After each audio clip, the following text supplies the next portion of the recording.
Hello, and welcome to the Parenting Powerhouse podcast. My goal here is to support moms at any stage in their neurodivergent parenting journey. I want to be there for you, whether you feel like you're starting with an empty toolbox or dealing with frustrations and self-doubt that sometimes cast shadows on your life, or experiencing disconnection from your children and your spouse. I understand the fear of deteriorating mental health and loneliness that can come with these challenges. My name is Tara Travell, and with over 20 years of education experience, both professional and personal, I have done a lot of the work for you. So together, we can rewrite this story and replace it with one filled with confidence and contentment in your parenting abilities. My mission is to empower you to create a peaceful and fulfilling home environment. Ultimately, I want to help you turn your home into a sanctuary where close-knit relationships, love, and understanding can flourish once more.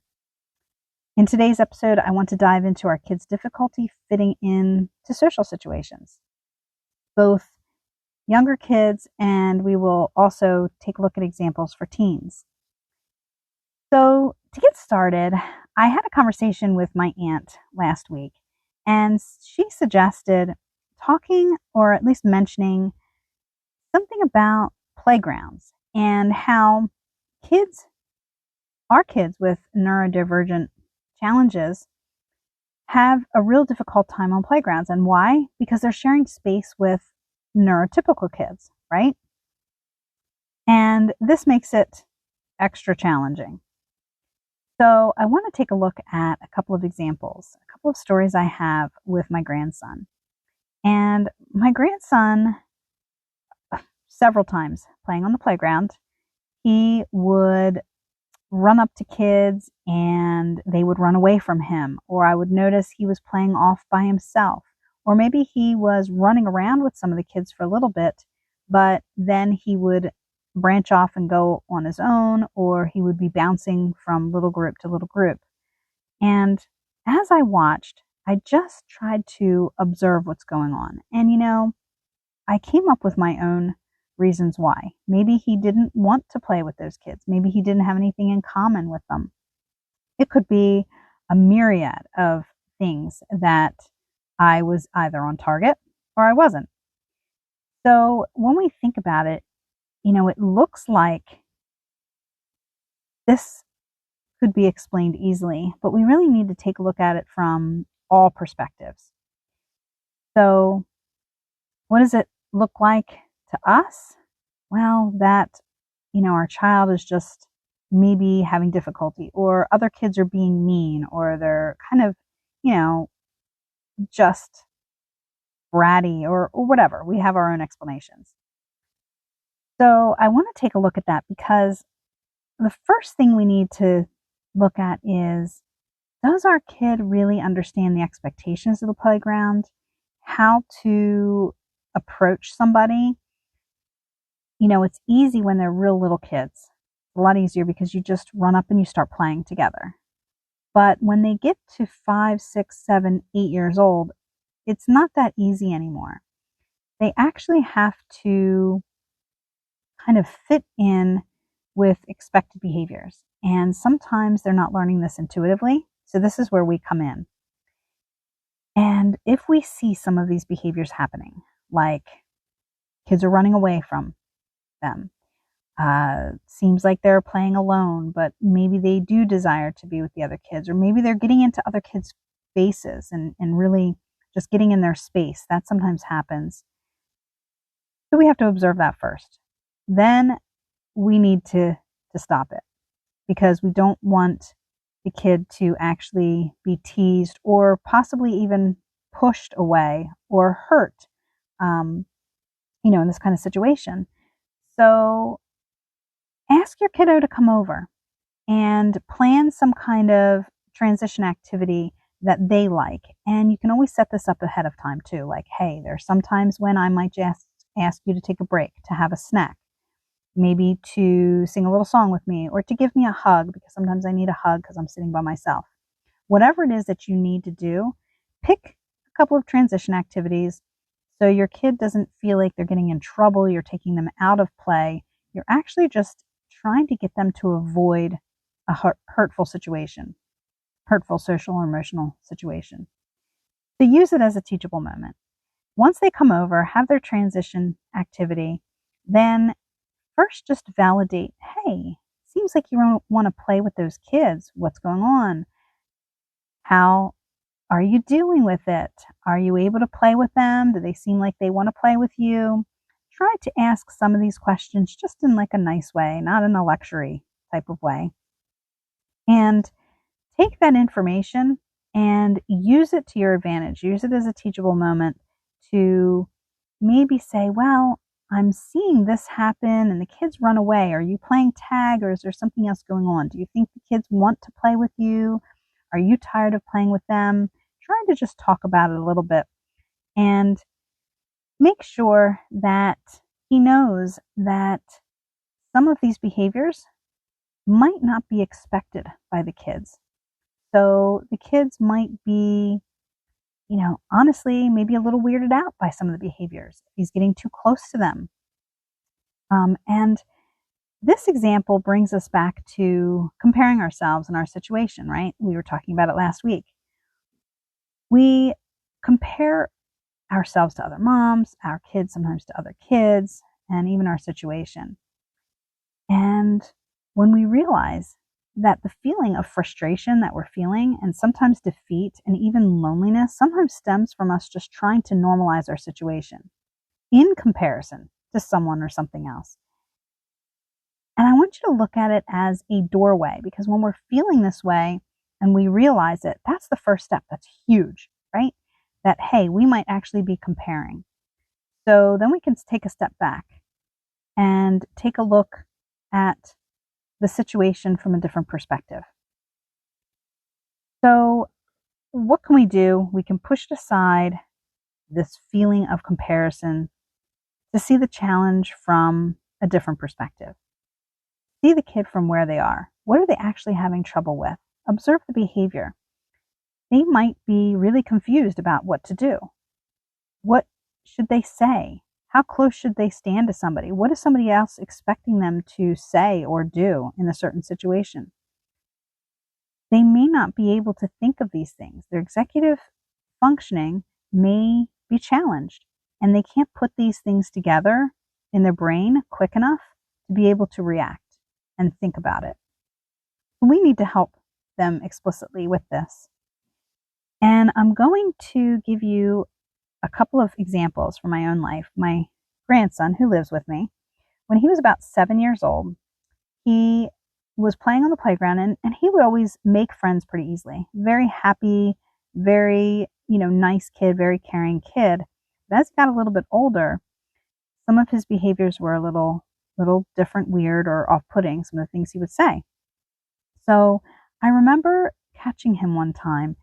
Kids were running away from him, and here I was watching him. He would go up to them, get really close, like in front of them, and wave in their face and say, "Hi, my name is Braden." Well, that's not really how you start to play at 7 or 8 years old. A lot of times there's another way to approach. You might just go up and say, "Hey, what game are you playing? Can I play?" Or, something to that effect. But going right up formally and shaking a hand or waving right in front of somebody, that is a little bit different, right? It's not expected. So somebody else, another kid, doesn't really know what to do with that. So they are going to look at that as unexpected behavior. It might weird them out, and then they don't want to play with that kid. So that's something that I pulled him aside, just like I said, "Hey, Braden, come over. Why don't you have a snack with me?" And we sat down, had a snack, and then we just talked about kind of what was going on in the playground and what was maybe confusing and what I observed and how he might be able to approach that in a very nice, gentle way. And then he was able to practice it. And once he practiced it and actually found success, then he understood. That's when he really was able to understand. So another thing that I had just thought about was when he was playing t-ball. Okay, now boys, t-ball can be kind of boring. And so, especially for young boys with ADHD or other challenges, T-ball's tough. And every single time we went to like practice or a game, I, of course, compared my kid to the other kids that could pay attention, that were really into the game, really, um, were into, being a teammate and all that stuff. And mine did not. He had fun when it was unstructured activity. Maybe before practice, he would go and play on the playground with kids. After practice, he'd want to run around and play tag. But during the game, he would stand out in the outfield and take his hat off and maybe fill it up with the dirt or sand and then dump it over his head or fling it. Also, a couple times I caught him when he was at one of the bases. The kids from another team he knew from school, and they would come around on the base and he'd go up and hug them and start talking to them, and then they were distracted from the game, and it was just, oh my gosh, like I said last week, embarrassing. We become so embarrassed. It's like, oh my gosh, what is he doing? But when we take a look at it, that's just him. He doesn't know what's going on, or he's not able to keep himself locked in to be able to not be distracted. So a couple of things. Is this the activity for him? Do we push this? Or do we just try to go along with it and try to help him understand what people are seeing and observing and thinking about him, and maybe what he could do, and to think about it differently? And it may not change things all that much, but at least he has a choice then. By understanding the situation, he has a choice, or, maybe a little bit more of a choice as to how to conduct himself, how he wants to, handle the situation. So, moms, one of the things we need to do is really get our head into the right space before we approach one of these social challenges our kid is having, maybe on the playground or in any kind of structured or less than structured environment with peers, like even sports. It seems structured, but it really isn't, because there's a lot of time that they can spend in their own headspace. In between plays, if there's a lot going on, is it too much to pay attention to? So they start paying attention to their own thoughts and their own feelings, and then they disconnect. So when we're thinking about this, this is interesting because my daughter, really told me to think about, okay, what is our role as moms, and what should our approach be, and how do we wrap our head around this? Because we have to do a lot of self-care, and we really have to think about ourselves and get ourselves into the right headspace as well, by understanding that comparing is actually sucking up a lot of our energy. It's like taking a lot of it away. So we're going to have more difficulty really coming down to our kids' level and understanding if we do that. So my daughter said, you know what, let's think of it as it relates to flying on like a commercial jet. We're taught in case of emergency, we need to mask ourselves first and then mask our child. Because if you think about it, what help are we if we're like struggling and we can't think straight, and we can't, because we're losing oxygen, we can't think straight. We're not going to be able to help them, and they don't have the skills to do it themselves. So we have to be there for them. So think about masking ourselves, taking care of ourselves first. Then we're going to be in a much better headspace to help our kids in the moment and be present. That's really important. So that's the younger kids, like on the playground and when they're younger. But what about our teenagers? Because even if we get through playground play and these very early, like elementary level types of social activities and fitting in there, it's going to all of a sudden change again when they get to middle school and maybe the beginning of high school. So anywhere between, 4th and 5th through 8th or 9th grade, we start seeing this creep up again in a major way sometimes. So when the older kids, like teenagers, have trouble fitting in, it becomes difficult because of some of the same reasons. actually, if we look at it like that, it's just, okay, they've just gotten older and the social situations have just become more complex, but it's still the basic same reasons that when they were dealing with this when they were younger. So think about it as them really not understanding the expectations and thoughts and feelings of others about them in the moment. It's really what it comes down to. And what does this look like?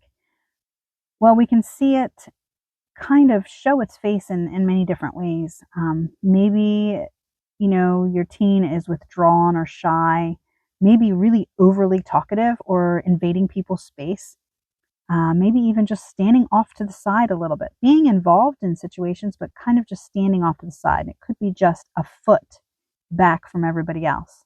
But guess what? Everybody is going to notice all of these behaviors. They're going to have thoughts and feelings. So, what do we do about it? Well, usually, like I did when I was a lot younger with my daughter, just give instructions because that's what I thought would help. Like, oh, just say hi to the person or just get their number and, we can text them and, make arrangements and I'll help you through that. Or just, ask them to hang out. Well, now I understand better when I think about maybe from my daughter's point of view, why wasn't she doing these things? Was it because she wasn't listening to me or didn't want to listen to me? I really don't believe that at all. I believe that our teens, they desire to have connections. It's human, right? It's human to have connections, have somebody to connect with. We don't have to have tons of friends, but as long as we have one or two, we feel that connection. So when our teenager says, I don't care, I want to be alone, I don't need friends, whatever, don't believe them. You can't believe them. You can validate that and say, hey, yeah, I can understand, that's fine. But really understand how to talk to them about this because they do desire it. It's just probably way too hard.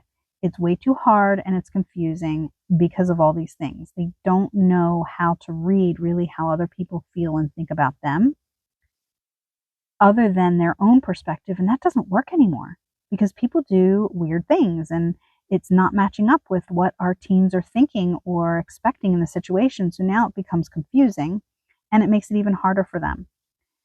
So when we say to them, hey, just go talk to them, just get their number and we can text them and we can get together. And even though we're doing the best we can as parents, think about with executive functioning challenges, it affects social big time, putting these things together. And here's how it really affects it.